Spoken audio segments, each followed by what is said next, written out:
Life in a world that keeps changing. Think that it's progress you're making. Copy and paste pretty faces.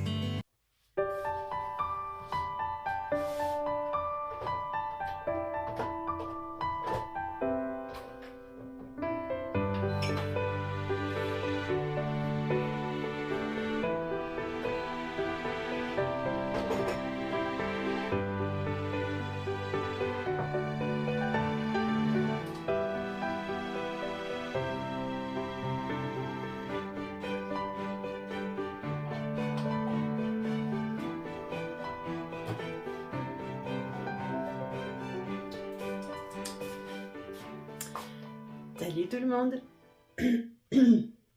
J'espère que vous allez bien. On est mardi aujourd'hui. Ma fille ne va pas au lycée aujourd'hui. Il y a une sortie scolaire. L'année dernière, ils vont faire la même chose que l'année dernière, aller sur un plan d'eau. L'année dernière, ça lui a valu de tomber dans l'eau, de se choper une bronchite, de perdre un bracelet auquel elle tenait, des lunettes de soleil auxquelles elle tenait. Donc cette année, elle n'y va pas. Voilà, comme ça au moins c'est fait. J'espère que vous allez bien. On va voir un petit peu ensemble où on en est dans mes petites expériences de fermentation. Alors faites pas attention à ma tête, hein, je suis pas préparée, je suis en pyjama, j'ai la quignotte là, j'ai couc couc couc. Donc voilà. Alors première des choses qu'on va faire, d'abord petit café, nécessaire, oui. Donc, ce que je vais faire, c'est que je vais goûter mon kombucha, pas du tout, parce que le kombucha, je ne peux pas encore le faire, j'ai pas de mère.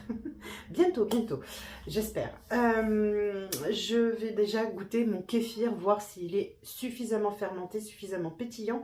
Si c'est le cas, il va finir au frigo, enfin il va filer au frigo plutôt. Et par contre, je vais devoir filtrer mon kombucha d'aujourd'hui. Et je vais pas avoir assez de... Quoique le kombucha grenadine, à mon avis, va pas faire long feu. S'il faut, dans l'autre, je rajouterai de la grenadine, comme ça il va partir. Parce que mon mari, hier, a goûté légèrement... J'ai mis un fond hein, je vais en veux au kombucha, non, de kéfir, pardon. Dans un verre pour qu'il goûte, et il a beaucoup aimé celui à la grenadine, moins le nature, mais le nature en même temps il est nature, hein, donc ça veut dire qu'il a simplement le goût de citron, et il a moins adhéré. Donc s'il faut, je mettrai de la grenadine, je mets pas grand chose, hein, je mets environ 2 cuillères à soupe, enfin là en l'occurrence celle qui est entamée, j'ai mis qu'une seule cuillère à soupe, mais dans l'autre qui est quand même pleine, elle fait 1 litre, je mettrai 2 cuillères à soupe de sirop de grenadine, puisque moi mon kozo n'est pas encore fait, donc du coup, enfin il n'est pas encore terminé, donc on ne peut pas encore l'utiliser, donc du coup bah, ça va attendre, mais quand il y aura du kozo, alors là ça va être trop bon. Allez, je vous montre tout ça.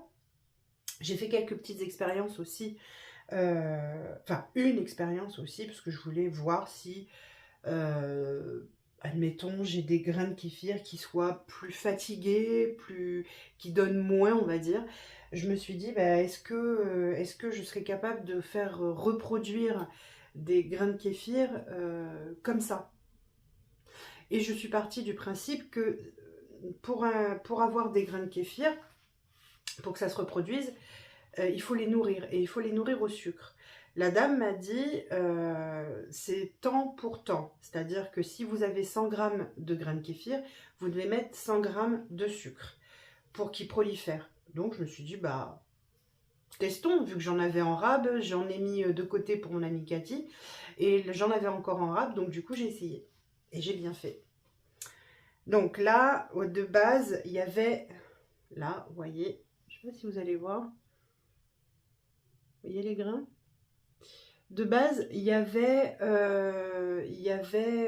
100 g de grains de kéfir. Donc les 100 g, ça devait venir à peu près là, je pense. Vous voyez, j'ai mis du sucre au temps pour temps. Et voilà, ils ont proliféré. Je vais ceux-là, ce que je vais faire, c'est que je vais les filtrer, les rincer. Et je vais les congeler, parce qu'il paraît qu'on peut les congeler pour les garder justement au cas où on perdrait des grains, on peut les congeler. Donc Je fais mes expériences comme ça, hein, j'y connais rien et j'avance à tâtons, mais ça me plaît bien, j'aime bien moi, quand c'est nouveau, ça me plaît bien. Faire l'apprenti chimiste, j'aime bien. Donc du coup, là, je pense qu'ils ont largement doublé. J'ai juste mis de l'eau filtrée, ah oui, j'ai mis de l'eau filtrée, hein. J'ai juste mis de l'eau filtrée, du sucre et les grains. C'est-à-dire que j'avais 100 grammes ou 110 grammes, je sais plus. Mais en tout cas, il y a autant de grains de kéfir que de sucre et de l'eau jusque là, voilà. Et donc du coup, alors, attendez, quand je l'ouvre, on entend le pchit. Ouf. Ah, je viens de me prendre un... C'est parce que c'est fermenté. Alors ça sent très bon, hein. C'est juste que là je me suis pris le gaz en fait dans le nez, j'ai ouvert, ça a fait pchit, et puis je suis allée sentir tout de suite et du coup j'ai pris le gaz dans le nez. Ça picote hein, le gaz dans le nez. Mais voilà, donc du coup je vous montrerai quand je les aurai filtrés. Là j'ai mon ginger beer, enfin mon levain de gingembre qui se fait. Hop, on va le remuer et aujourd'hui je vais lui ajouter à nouveau 15 grammes de gingembre et 15 grammes de sucre. On rajoute pas d'eau. Voilà. Donc, on verra ce que ça donne par la suite. Ensuite, mon coso d'orange qu'on va remuer ensemble, hein, parce qu'il va falloir bien le remuer. Et mon coso de fraises. J'ai l'impression que le coso de fraise réagit plus vite que le coso d'orange. Mais bon, voilà. Et là, j'ai... Alors, attendez, je vais vous tourner parce qu'elle est lourde, la carafe. Et là, j'ai mon kéfir qui est prêt. Regardez les bulles. Voilà. Là, j'ai la figue. Et au-dessus, j'ai... il y a quelques grains de kéfir. Et au-dessus, j'ai le citron. Voilà, donc voilà mes amis, je suis très contente de voir que ça fonctionne super bien.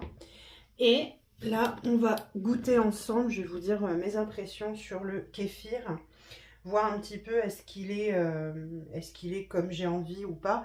Ah oui, et puis j'ai mon levain, j'ai Bidibule qui est là. Alors Bidibule, il est bien monté, hein. Vous voyez, là, la marque, elle est là. Là, il est là. Enfin, il était là. Il est bien monté jusque donc là.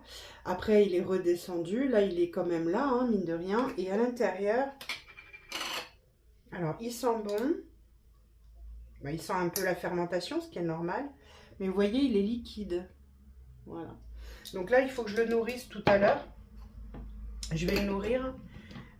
C'est le 4e jour, donc je vais le nourrir. Je ne vais pas en prélever aujourd'hui, j'en prélèverai que demain. Je le mettrai de côté et je le rafraîchirai et ainsi de suite pendant plusieurs jours. Je le mettrai sur ma box pour voir si ça monte bien comme c'est une source de chaleur plus importante parce que là il fait... pourquoi maintenant ça monte hein, dans l'appart, là déjà il fait 21 passé. Donc quand il fait doux, il fait doux. Allez, kéfir. On va essayer je vais essayer de vous faire écouter le bruit que ça fait. Alors, j'espère que je vais réussir, mais vu que c'est dur à ouvrir, elles sont dures à ouvrir, c'est...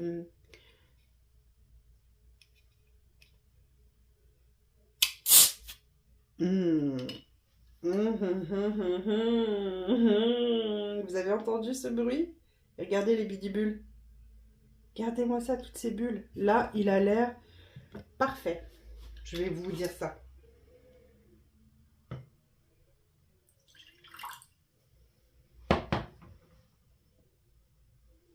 Alors, il est trouble comme ça à cause du... Alors déjà à cause du citron bien sûr, mais aussi à cause du sirop de grenadine. Ils sont super bons. C'est marrant parce qu'à l'odeur, on sent pas du tout la grenadine, on sent vraiment le citron, mais pas du tout la grenadine.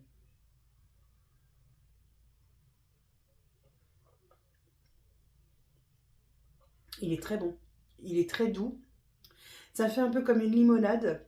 Ça fait penser un peu à de la limonade. mais pas sucré. Vous savez, la limonade, quand on en prend, c'est quand même relativement sucré, c'est assez fort en sucre. Moi, je suis pas fan quand c'est comme ça. Là, on en a acheté de la limonade, bah, celle-là, là, c'est laquelle? C'est la limonade artisanale Lorina. C'est bon, mais j'en ferai pas des folies parce que justement, c'est très, très, très sucré. Je sais pas combien, si c'est noté, combien il y a de sucre. Alors, il y a 8,4 g de sucre pour 100 millilitres. C'est beaucoup. Bref, là, c'est très doux, c'est très agréable.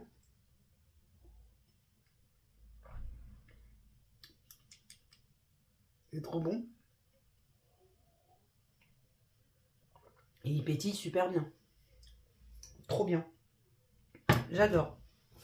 Et celui-ci, alors celui-ci, à chaque fois que je l'ai ouvert, il était moins piteux, moins pétillant. Oui, piteux, je dis ce que je veux. Oh, ça va. Piteux, c'est sympa. Voilà, ça fait festif.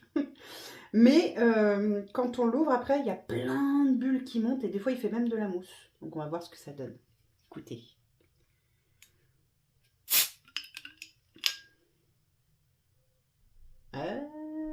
Voilà, la mousse. Regardez.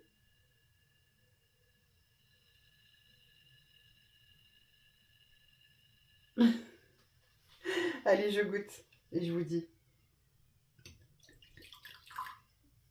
Oups. Allez. Alors celui-là, on a plus l'odeur effectivement du citron qui l'emporte.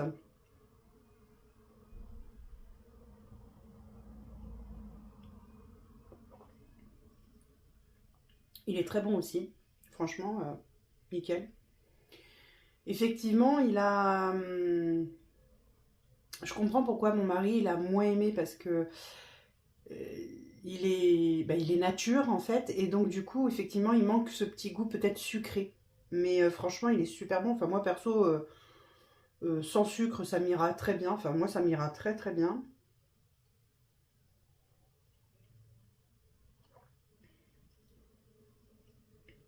Il a le goût de citron mais pas prononcé et il a ce côté pétillant hyper agréable. Non franchement il est bon hein. Nickel. Bah là du coup la fermentation elle est bonne pour moi je trouve. Euh, Ouais, je trouve que franchement elle est bien. Donc du coup, marrant, ça me fait penser un peu à des vins pétillants, mais vous savez les vins pétillants sans alcool là. Euh, comment ça s'appelle? J'achetais ça à mes enfants quand ils étaient petits. Ils appelaient ça du rouge. Super. Déjà, on allait en magasin et quand c'était Noël, les anniversaires et tout ça, ils me disaient ah maman, maman, tu vas nous acheter du rouge. Quand on était au rayon alcool, ça fait bien. En fait, c'était mince, comment ça s'appelait? Alors, je me souviens pas de la marque, mais c'est des vins pétillants. Euh, C'était à la mûre, il y avait à la mûre, il y avait à la pêche, il y avait, si je dis pas, à la framboise, des choses comme ça. Et ils aimaient bien ça parce que bah, ça faisait festif, quoi. Et puis, c'était pas du champomis. Donc, voilà. Alors là, c'est leur nouveau terrain de jeu, hein. Que ce soit Ninounette ou Socrate, ils adorent la nouvelle disposition du salon, je peux vous dire. Donc, rien à voir. Du coup, ils aimaient beaucoup ces petits trucs-là. Voilà, c'était pas du champomis, quoi. C'était vraiment autre chose. Et du coup, bah, ils aimaient bien. Et voilà. Et voilà. Ils étaient trop contents avec ça. Et ça me fait penser à ça, en fait. Ça me fait vraiment penser à ça. Donc voilà, mais en tout cas, très bon. Je suis trop contente, franchement, de mes petits trucs là. Je suis trop trop contente. Et on va nourrir le levain ensemble. Alors, je vais pas le nourrir tout de suite, je vous reprends un peu plus tard parce que là, il faut que je prenne mon petit déjeuner, il faut que je prenne mes médicaments. Enfin bref, vous savez, le quotidien quoi. Il faut que j'aille fermer la fenêtre de ma chambre parce que faut que j'aille faire mon lit. tout de suite, étant donné que la fenêtre est grande ouverte et je n'ai pas envie de perdre trop la chaleur de l'appartement parce que je vais ouvrir régulièrement dans le salon, donc du coup, voilà, la perdition de chaleur, on évite. Voilà.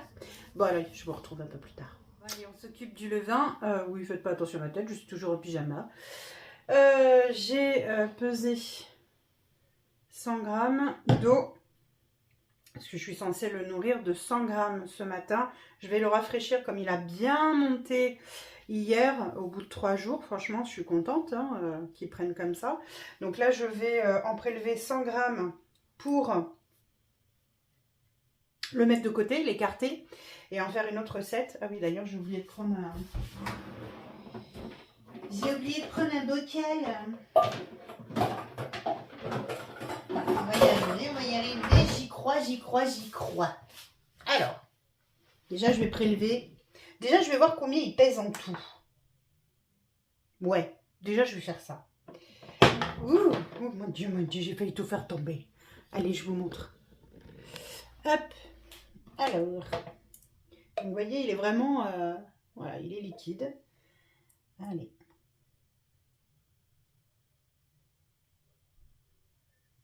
On va voir combien j'ai de levain.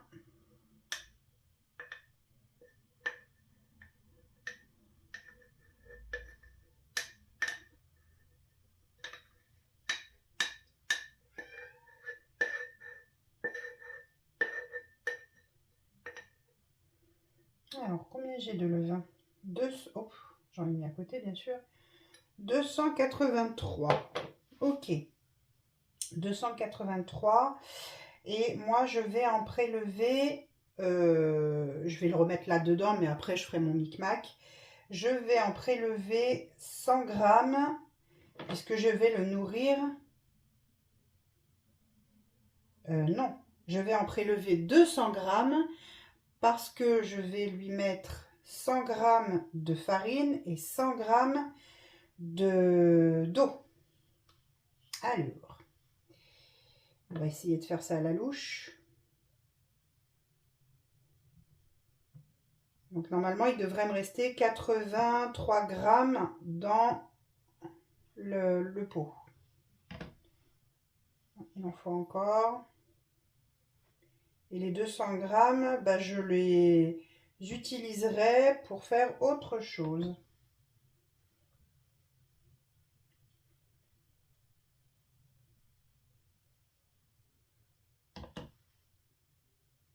Presque. Ah, je pense que j'en ai mis trop. Et oui. Allez, remets-en un petit peu. Voilà. Ah, il y en a 84 grammes. Ça va, c'est pas non plus dramatique. Voilà. Donc, du coup, ce petit levain, je vais le mettre dans ce bocal-là. Voilà. Et je vais lui ajouter... Alors, je vais faire autrement. Je vais lui ajouter les 100 grammes d'eau et 100 grammes... Alors, attendez. J'ai prélevé 200 grammes, 100 grammes d'eau. C'est ça. Non, mais je ne fasse pas de bêtises.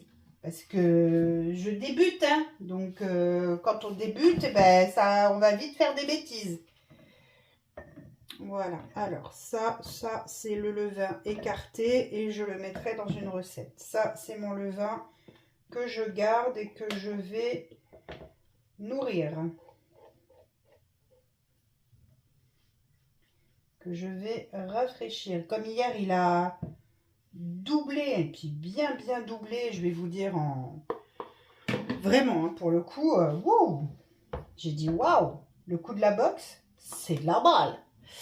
Allez, 100 grammes. Je mets d'abord l'eau pour que ce soit plus facile à mélanger. Et ensuite, je rajouterai... C'est toujours de la T65 hein, que j'utilise. On fait l'expérience ensemble. Hein. Si ça rate, ça rate. Si ça réussit, ça réussit. Hein. Évidemment.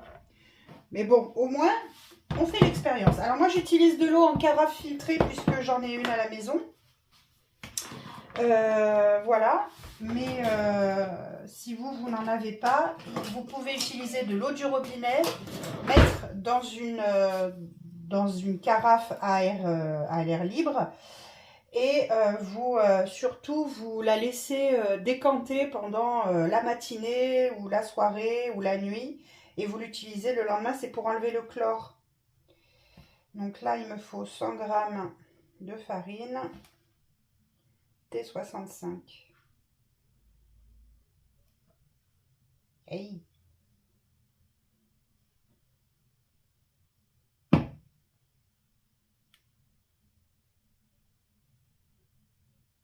C'est précis.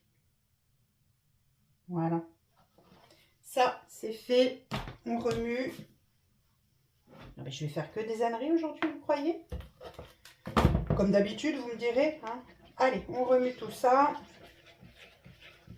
Et ensuite, je le remets dans son petit bocal. Alors, d'habitude, je rajoute 5 g de... Ça aide à la fermentation d'après Eric Kaiser. 5 g de miel. Là, j'en ai pas rajouté parce que ça fait 3 jours que je lui en mets du miel. Mais si je vois qu'il a... Enfin, si je vois qu'il a du mal à monter, par exemple... aujourd'hui, eh bien, demain, quand j'en prélèverai, j'essaierai de lui mettre les 5 g de miel, histoire de le nourrir un peu plus et de lui donner plus de force. Donc, vous voyez, c'était très liquide de base. Il ne faut pas hésiter à incorporer de l'air. Il paraît que c'est très bon pour la fermentation. Donc, vous voyez, c'était très liquide de base et là, ça l'est beaucoup, beaucoup moins. Voilà. Et il bulle déjà. C'est merveilleux, ça. Ça, je kiffe. Allez, hop, je mets tout dans mon petit bocal et je vais lui mettre un élastique pour voir un petit peu où est-ce qu'il va en être de sa montée dans la journée. Je vais noter l'heure. Je vais regarder l'heure à laquelle je l'ai fait pour voir justement combien de temps il lui faut pour monter. Hop. Alors, soyons... Mince, j'en ai mis sur le côté. C'était exactement ce que je voulais éviter. Mais bon, ça, c'est tout moi, ça. Je veux éviter quelque chose, donc je le fais. Sinon, c'est pas drôle. C'est évidemment pas rigolo du tout. Voilà.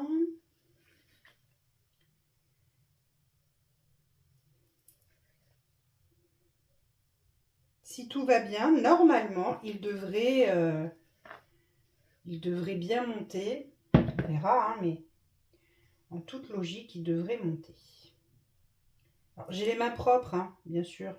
Je me suis lavé les mains avant de faire ça. Évidemment. Non, parce que on ne sait jamais si des fois il y a des personnes team parfaites, etc. Sachez que je me lave les mains avant de toucher la nourriture, hein, comme on doit le faire normalement. Voilà quoi. Comme la logique voudrait que l'on fasse. Hop. Oh, Titou, qu'est-ce qu'il y a, mon bébé? Allez, descends. Oui, bah c'est une goutte, hein. Une goutte, c'est une goutte. Voilà. Donc, du coup, comme vous pouvez voir, il est ici. Je vais mettre Socratou. Socratou. Je vais mettre l'élastique. Alors, attendez. Que je m'y prenne correctement. Oui, il va m'énerver, lui, là. Non, non. Je le mets bien. Allez. Allez, Bidibule. Tu vas aller au chaud. Je vais te mettre les fesses au chaud. Voilà. Donc, lui, il est prêt. Je le laisse de côté. Hop. Je m'en occuperai après. Je nettoie mes cochonneries. Et on passe au reste.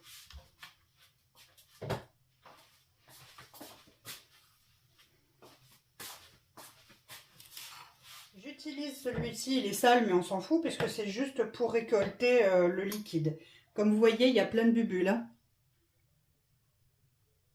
Je sais pas si vous voyez bien, mais énormément de bulles. Bref, on va voir combien j'ai récolté, donc, combien j'ai pu récolter de graines kéfir à base des 100 grammes ou 110 grammes, je sais plus trop. Regardez-moi ça, comment ils sont beaux.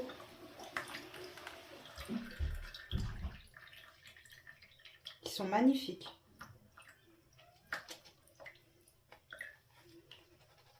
Apparemment, je sais pas combien j'en ai récolté là, mais un bon petit paquet. Alors, elle est où? Elle est là. Donc, de base, comme je l'ai dit, j'avais 100 grammes dedans, ou 110 grammes. Et donc, j'ai juste pour la multiplication, en fait, j'ai mis 100 grammes ou 110 grammes de grains de kéfir et 110 grammes ou 100 grammes de sucre blanc. Et j'ai ajouté de l'eau en carafe. Voyons un petit peu. Verdict. Oh, oh, oh, oh. Bah écoutez, je crois que c'était 100 grammes. Je ne suis pas sûre à 100%, mais je crois que c'était ça. Et j'ai récolté. Là, j'ai 198 grammes 47. Donc, ça veut dire que j'ai récolté 98 grammes de grains de kéfir supplémentaires. C'est trop bien. Juste en faisant, en laissant, et encore, j'ai fermé le bocal pour éviter que ça prolifère trop. J'ai fermé le bocal. Normalement, on ne doit pas fermer le bocal. Mais là, du coup, j'ai 198 grammes de grains de kéfir prêts à être... Alors, est-ce que je le congèle ou pas? Je ne sais pas. Là, je vais voir combien j'ai récolté aussi. On va voir ça. Mais là, pour l'instant, là, j'ai 198 grammes de grains de kéfir nature. Trop bien. Je suis trop contente. Donc ça, c'est parfait. Parfait, parfait, parfait. Alors, ensuite, ce qu'on va faire ensemble, c'est qu'on va s'occuper du ginger beer. Donc le ginger beer, bug, à chaque fois je dis beer, mais non, c'est bug. Pour le ginger bug, là, il faut que j'ajoute 15 grammes. On va mettre la tare. Il faut que j'ajoute 15 grammes de sucre et 15 grammes de... Alors, mauvaise idée, ne coupez pas à l'avance votre gingembre. Je l'ai fait, je le ferai plus. Bref, je trouve qu'il perd son odeur. Bref. Il perd pas ses propriétés, mais il perd son odeur. Donc là, je dois mettre 15 grammes. Voilà, 15 grammes, c'est bon. Hop. 15 grammes de gingembre et 15 grammes de sucre. Socratou, viens mon loulou, qu'est-ce que t'as à chouiner là? Donc là, les 15 grammes sont là. Hop, la tare. Il me faut mon sucre. Il est là. Alors évidemment, toutes ces préparations demandent d'avoir un peu de sucre hein, d'avance. Parce que c'est ce qui nourrit la fermentation. À part pour le levain, évidemment. Voilà. Hop. Donc, hop, j'ajoute les 15 grammes de sucre dans mon bocal. Je vais couper. Qu'est-ce qu'il y a, mon loulou? Je vais couper mon gingembre en morceaux. Oh.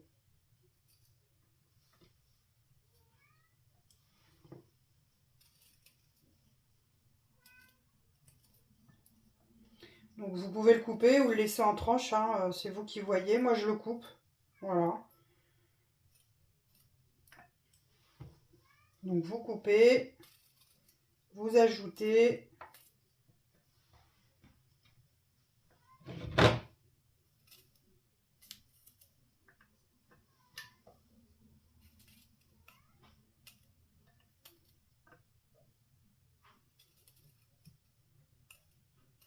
Ça sent super bon.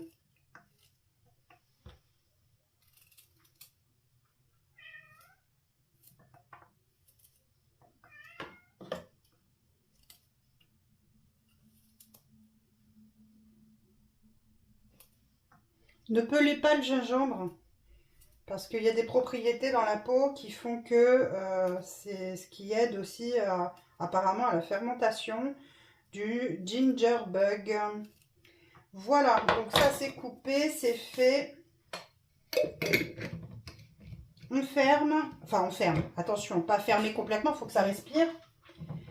Et on remue. Alors je vais prendre une cuillère en bois. Apparemment c'est très important pour la fermentation aussi.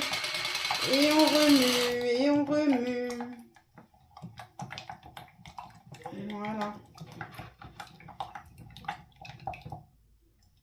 Donc là on est à jour 4, samedi, dimanche, lundi, mardi, donc J4.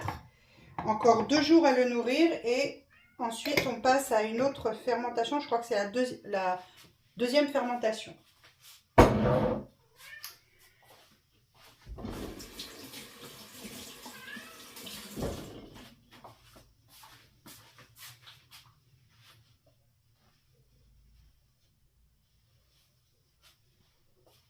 Alors, maintenant, on va mélanger notre Kozo d'orange. Vous voyez, il suffit juste de mélanger.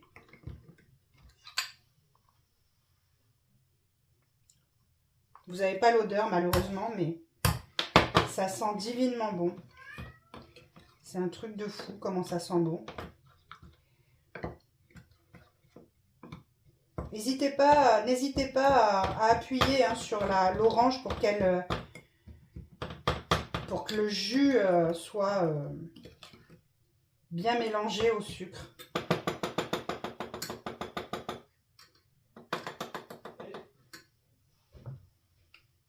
Je peux vous dire que ça, c'est trop bon.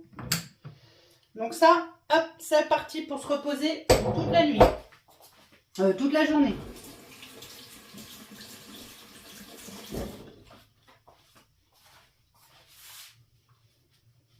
Comme vous avez pu voir, j'utilise un... Comment on appelle ça? J'utilise un pot sans le joint. Hein. C'est exprès, il faut laisser respirer.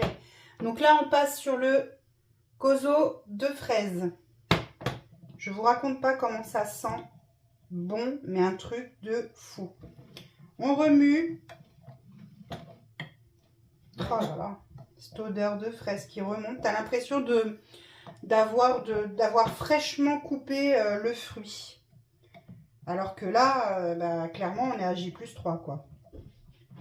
Voilà. Et comme vous pouvez voir, il y a des petites bulles qui commencent à venir.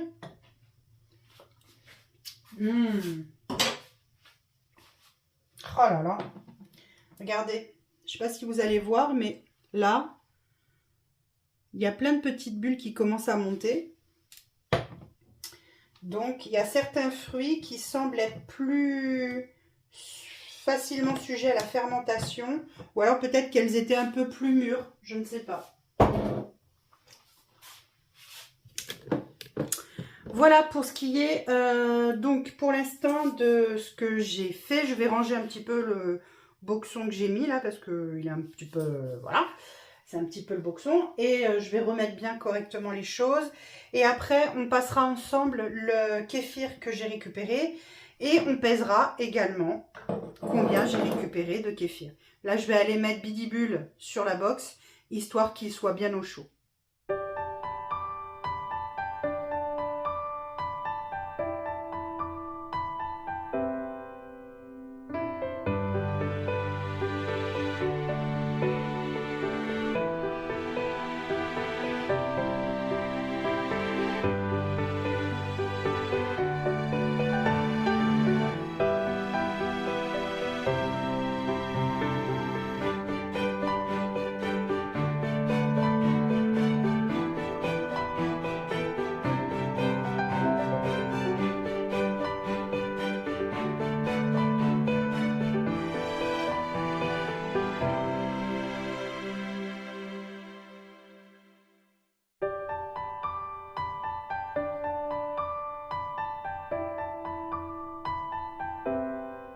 voilà, enfin je devrais plutôt dire ciao, parce qu'on va cuisiner italien ce soir. Donc du coup ce soir, on se retrouve en cuisine pour faire un ossobuco, mais la recette traditionnelle italienne. Donc faut savoir que dans la recette traditionnelle italienne, il n'y a pas de tomates. C'est quelque chose qui a été ajouté par la suite et dans d'autres régions parce qu'ils l'ont assaisonné à leur façon, etc. Donc nous, on va faire vraiment on va dire la vraie recette italienne, celle qui vient de Lombardie. Donc voilà. Donc bah, écoutez, on se met en cuisine tous ensemble parce qu'il y a quand même une longue cuisson qui nous attend, puisqu'il faut que ça mijote pendant 1h30 à feu doux, parce que c'est une viande qui doit être toute moelleuse, toute... Vous voyez ce que je veux dire, quoi?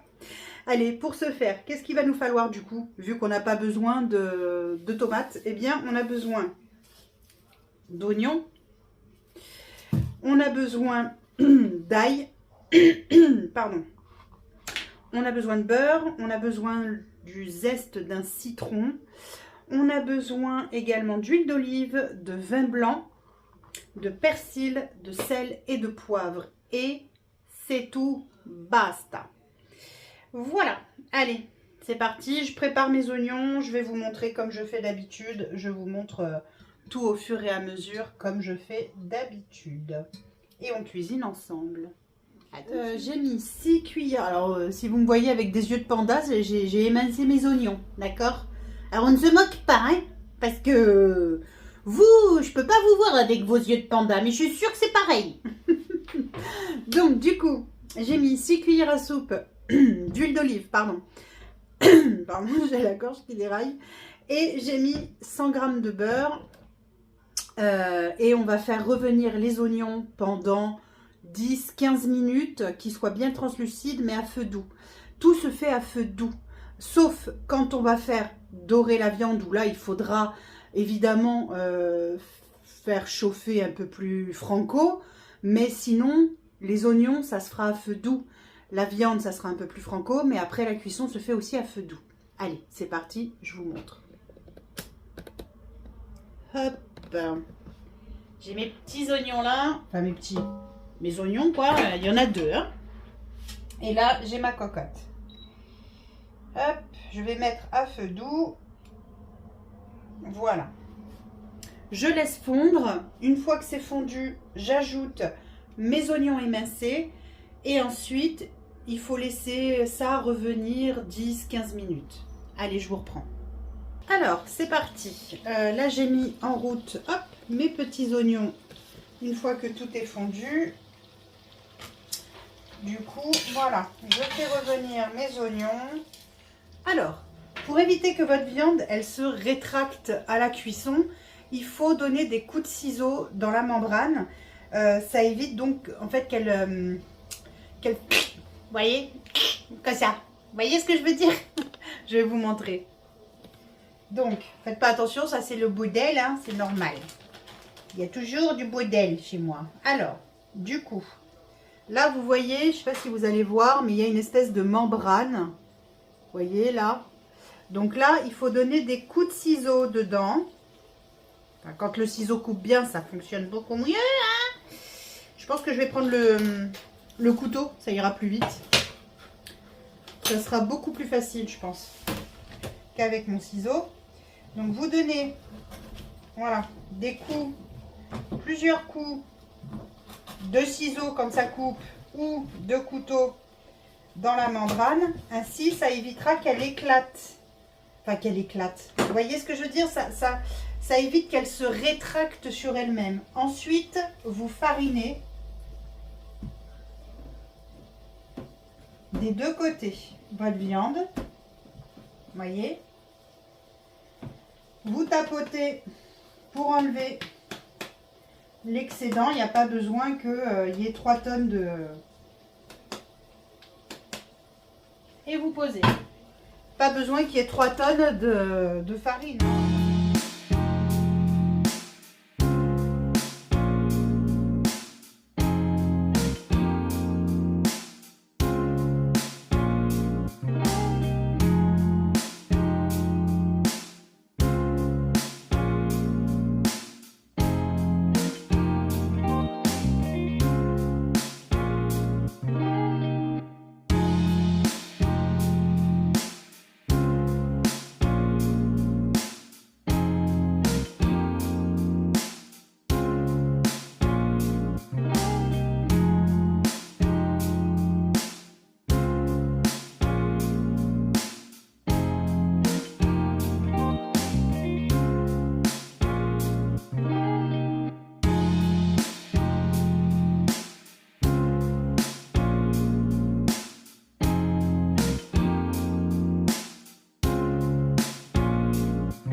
continue de revenir gentiment dans l'huile et dans le beurre.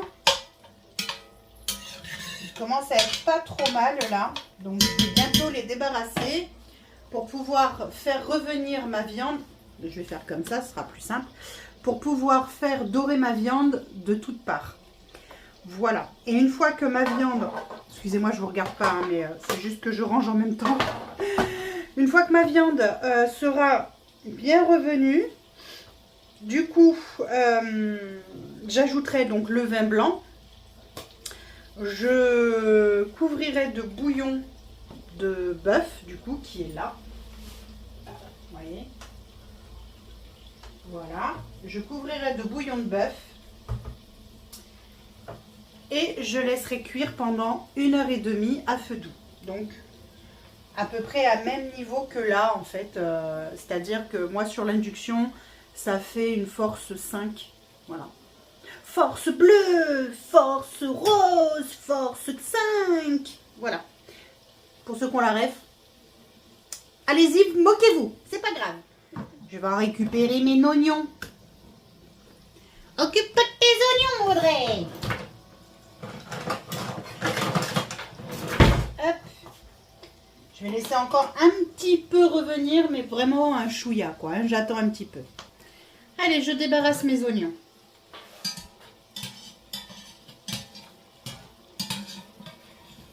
Je débarrasse avec mon araignée pour laisser un maximum de gras, on va dire, dans la cocotte.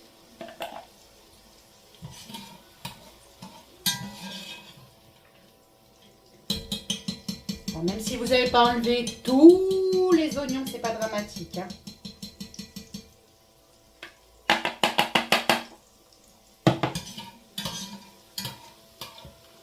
Alors, hop. On en enlève vraiment le maximum de ce qu'on peut. Après,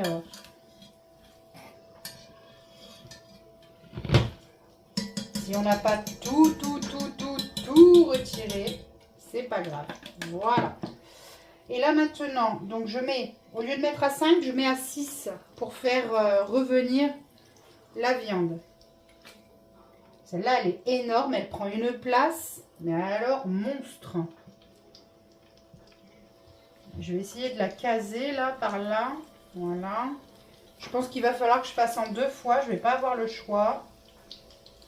Parce que là, les morceaux sont... Enfin, il y en a une, elle est tellement grosse qu'elle prend toute la place. Voilà. C'est pas grave, je vais le faire en 2 fois, c'est pas gênant. Donc là, je fais dorer ma viande de chaque côté. Et une fois qu'elle est dorée, cette viande, eh bien, je rajouterai mes oignons et mon vin blanc. Je vais vous laisser là le temps de dorer toute ma viande parce que j'ai 7 morceaux, enfin presque 8 parce qu'on pourrait la couper en 2 celle-là. J'ai 7 morceaux à faire dorer et ça va prendre quand même un petit peu de temps parce que ça se fait encore une fois pas à feu vif. Je vous disais, je ne sais plus où est-ce que j'en suis. Malheureusement, je crois que ça n'a pas filmé le moment où j'ai ajouté le vin blanc. J'ai ajouté le vin blanc, j'ai gratté les sucres de cuisson au fond.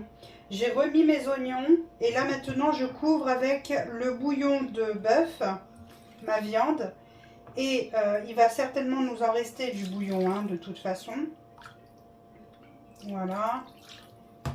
Et ce bouillon qui nous reste va nous servir si des fois il y a besoin de, pendant l'heure et demie de cuisson, s'il y a besoin de rajouter du bouillon pour pas que la viande sèche. Voilà. Donc là, vous voyez, tout est ensemble.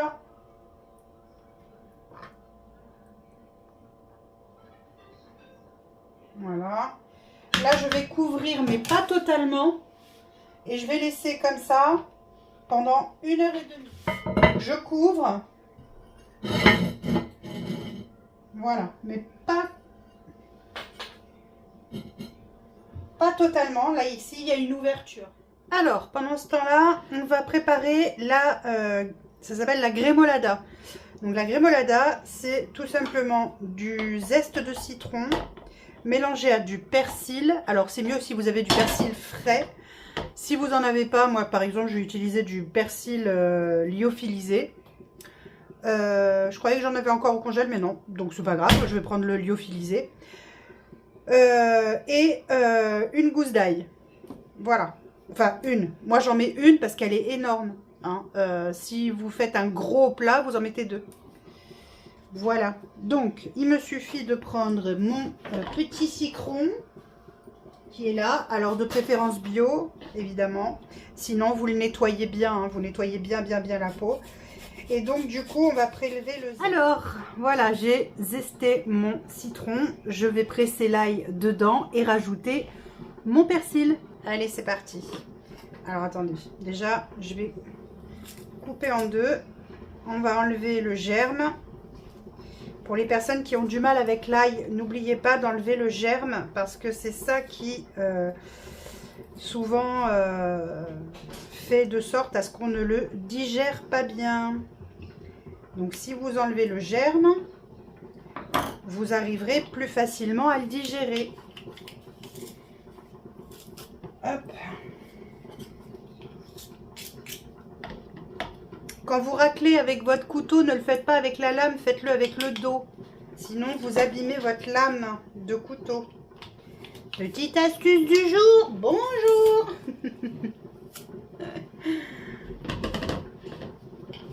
Voilà. Donc là, j'ai pressé l'ail dedans. Ça sent super bon. Hein. Franchement, ce mélange citron et ail. Alors là, je vous conseille vivement, effectivement, d'avoir du persil frais parce que l'odeur des 3 mélangés, ça doit être une tuerie. Bon, ça sent bon, hein, le persil là que je vais utiliser, on va le sentir. Mais avec du frais, ça serait encore nettement mieux. Allez, hop.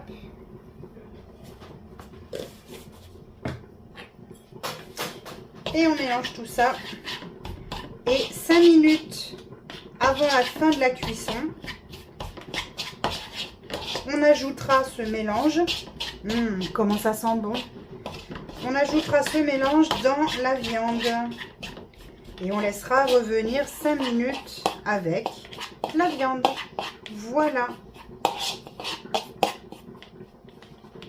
Voilà, voilà. Vous n'avez pas l'odeur, mais alors, qu'est-ce que ça sent bon? Je peux vous dire. Je ne sais plus si je vous avais montré comment on remplit ce beurrier du coup. Donc, vous prenez votre beurrier, vous prenez le beurre, hein, clairement. Hop.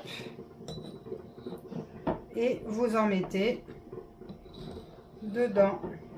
Alors, vous faites en sorte que le beurre soit bien disposé en dessous. Il faut éviter qu'il y ait de l'air qui passe. Parce qu'encore une fois, l'air est l'ennemi du beurre puisque c'est lui qui le fait rancir. Donc, on tasse un maximum. Quand on remplit le beurrier, il faut juste tasser au max. Voilà.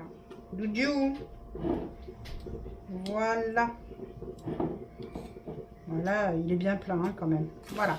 Donc du coup, après, je prends un sopalin, j'essuie le pourtour. Voilà. Donc, comme je vous disais, je prends un sopalin. J'essuie ici, parce qu'il y a toujours du beurre qui s'y glisse un petit peu.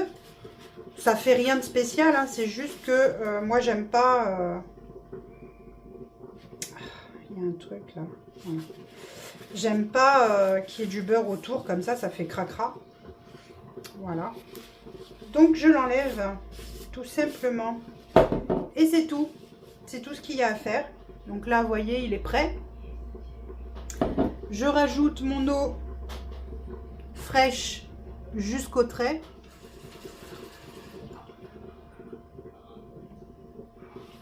Voilà.